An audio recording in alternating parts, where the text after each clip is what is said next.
guys, Matt here, Brewery. Happy Homebrew Wednesday. It's been a little bit since I've done one of these. I actually have a couple of updates, so I figured it's a good time to put one together.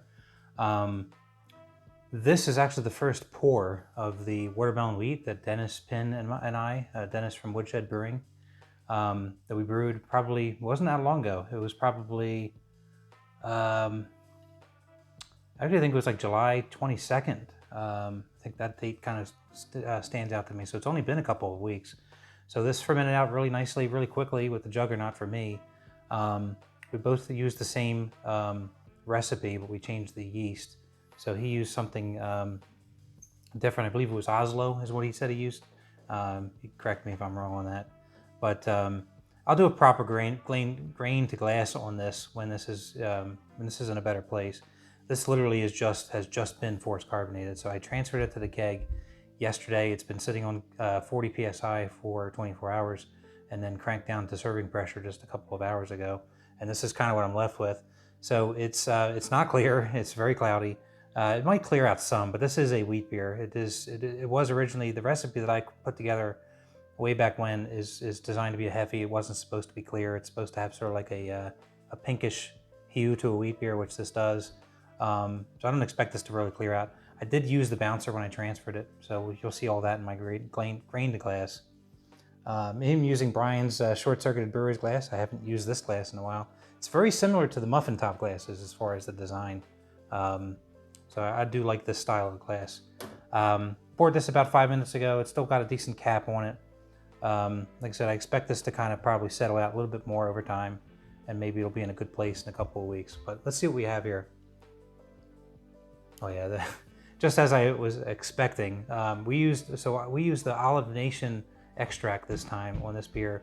When I brewed this before, I usually use whatever the homebrew store has, the flavoring that they have.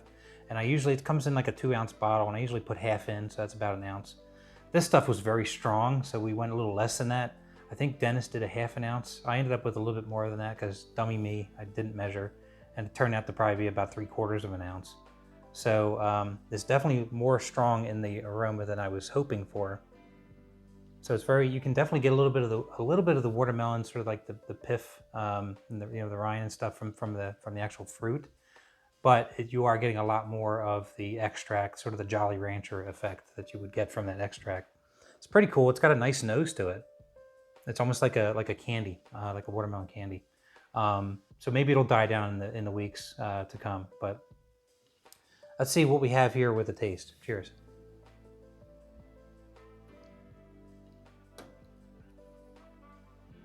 Oh, that's really good. Really good. So the taste, it's not as strong in the taste as it is in the aroma. Definitely getting, because I've brewed this a number of times over the years, I definitely can tell the difference between the watermelon extract and the watermelon fruit. Getting both of that in the taste.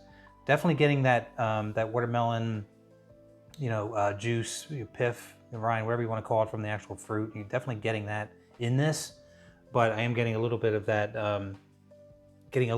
Jolly Rancher effect in the taste. It's not strong, which is a nice surprise. I'm hoping, as this settles in the keg for a couple weeks, all that will kind of mellow out and it'll be really good. But because this was a collab, we did kind of alter my standard recipe on this. We did change the grains a little bit. We did end up I usually use Mount Hood for this recipe, but we got a whole bunch of hops from Hopsteiner and Yakima Chief. We decided to use one of those in this. It came out good. Came out real good.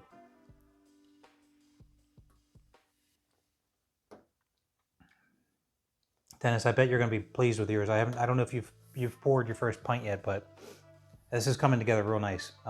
It's got kind of a cool, like, pinkish hue to it. But again, this is a wheat beer, so it certainly looks the part there. So what do I have this week? So yeast experiment for me has wrapped up with my reviews. I did all the DKN stuff last month, and just yesterday actually, I finished up the Saison reviews. So now I just have to go through and score everything, and I'm gonna do that probably the next coming days here. A lot of fun. I really enjoy doing those. I'm a little bit bummed out that I didn't sign up for the third one, because I do really enjoy doing these experiments and getting all the beers from everybody in the club and trying everything. and it's a learning experience. Like the Saison for me, and even the DKN for me was a big learning experience, because I hadn't had a lot of experience with a lot of those yeasts, and it's really cool to see what a yeast will do to the recipe. You know, I mean, the DKN, a lot of those were pretty different on the different strains of Kvike.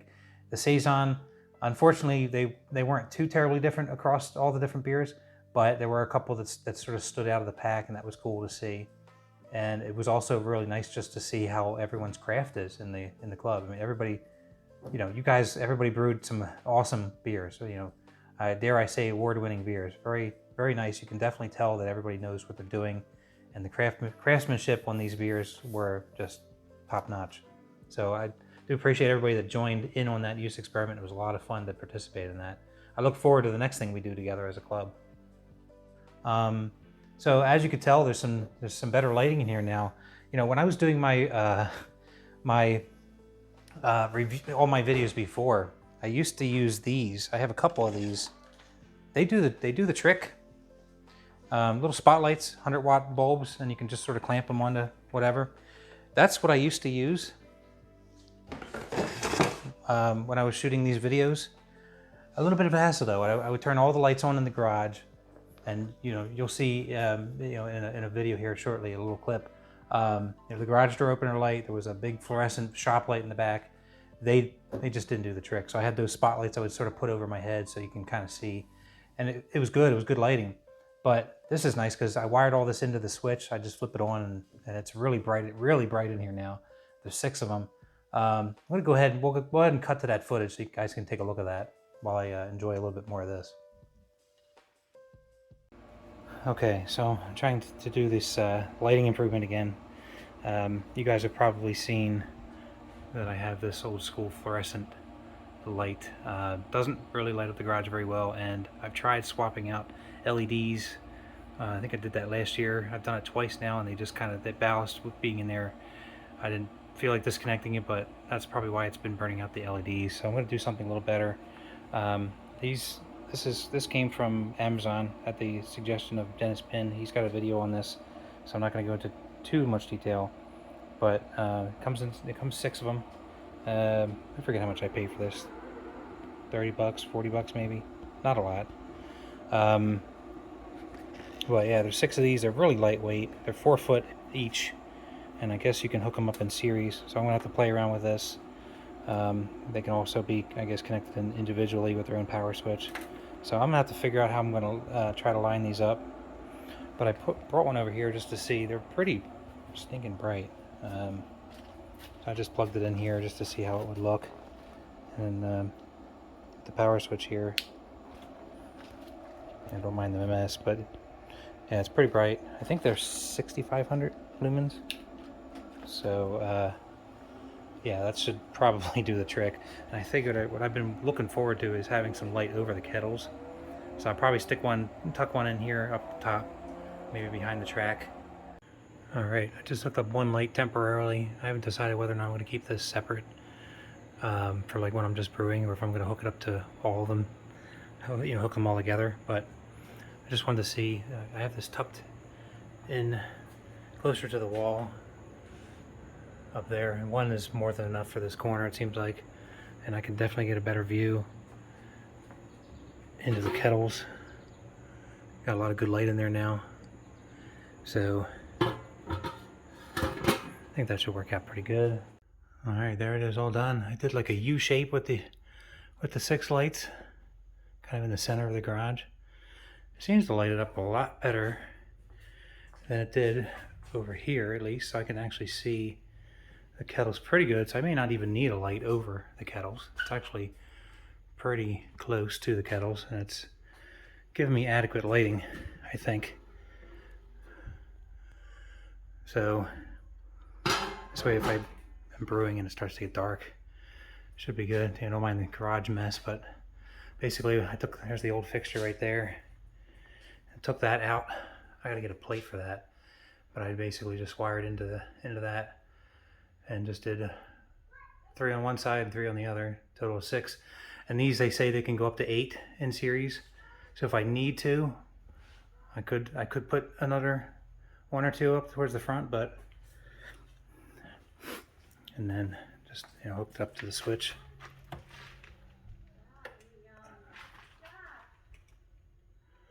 And the only thing is when the door opens, part of those lights are going to be above the door, but that should be okay.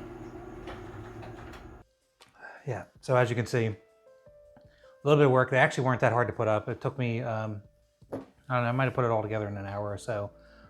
Basically just, rewired everything into the switch. Put a plate up there, and I just kind of put them in series. So part of the yeast experiment, I got a ton of stickers. So thank you everybody for sending me these. Actually, I think this is a leftover from one of the other. So I have some stickers that I want to add to my wall here that I don't already have, like Big Dog Brewing. I don't have his up there. So I got a couple of those. There's a new Exit 12 that's sort of cut to the logo. So I might stick that up there because I do have the old one up there. In fact, I believe I have it here even. So this is sort of his old sticker, Nick and Brandon. So I might stick their new one in there. Finally got a Tapped Out Brewing sticker. Gary, thank you for that. So I'll make sure that gets up there because I don't believe... Oh no, he's up there actually. So I got an extra of his. And I got the Brew World Order. So very, very cool. You probably have seen the episodes of this. Check them out if you haven't. Very nice. Leo puts together an awesome show.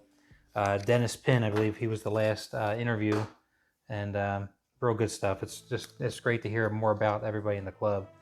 I think Nate Pico is next on the list, is what I heard. So that should be a really good interview as well.